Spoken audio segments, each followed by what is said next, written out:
Bismillahirrahmanirrahim. Të dashur besimtar musliman, vëllezër dhe motra, në prag të festës së madhe të Kurban Bayramit, kam kënaqësinë dhe nderin që në emrin tim personal dhe në emër të komunitetit musliman të Shqipërisë, t'ju përcjell urimet më të përzemërta për paqe, mirësi, begati dhe harmoni në familjet tuaja.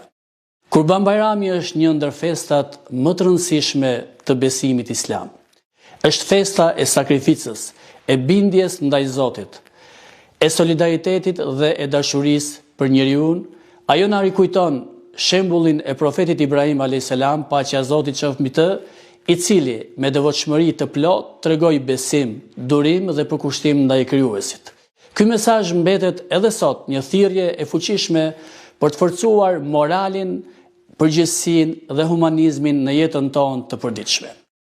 Në këto ditë të bekuara, mira besimtar nga mbar bota ndodhen në tokat e sheta të Mekës për të kryer haxhin, një nga shtyllat themelore të Islamit.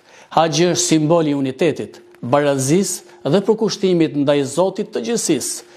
Besimtarë të gjuhëve, kulturave dhe kombeve të ndryshme bashkohen në një adhurim të përbashkët, duke dëshmuar se feja jonë ndërtohet mbi paqen, respektin dhe vlerat njerëzore universale.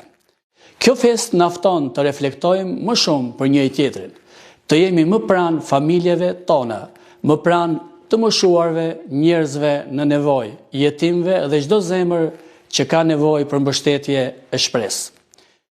Kurbani nuk është vetëm një ritual fetar, ai është një akt solidariteti, ndarjeje dhe kujdesi për tjetrin. Në një kohë kur bota përballet me sfida të shumta, konflikte, pasiguri dhe vështirësi sociale, mesazhi i Kurban Bayramit merr një rëndësi edhe më të madhe. Kemi nevojë më shumë se kurrë për mirëkuptim, dialog, respekt dhe bashkim mes njerëzve. Shoqëria jonë ka nevojë për më shumë dashuri, më shumë drejtësi dhe më shumë shpresë. Shqipëria është një vend që krenarisht ka ruajtur harmoninë ndërfetare dhe respektin reciprok mes besimeve. Kjo është një vlerë e çmuar që duhet ta ruajmë dhe ta forcojmë çdo ditë. Festa të tilla na kujtojnë se besimi duhet të jetë gjithmonë një burim paqeje, qytetarie dhe shërbimi ndaj të mirës së përbashkët. Në këtë ditë të shenjtë, lutim Zotin e gjithësisë që të pranojë adhurimet, lutjet dhe kurbanet e besimtarëve, të sjellë paqe në zemrat tona, begati në familjet dhe mëshirë për mbar njerëzimin. Uroj që kjo festë të sjellë gëzim në çdo vatër shqiptare, shëndet për familjet tuaja dhe mirësi për të gjithë shoqërinë tonë. Gëzuar Kurban Bayramin, paqja, mëshira dhe bekimet e Zotit të gjithësisë qofshin mbi ju dhe familjet tuaja. Faleminderit.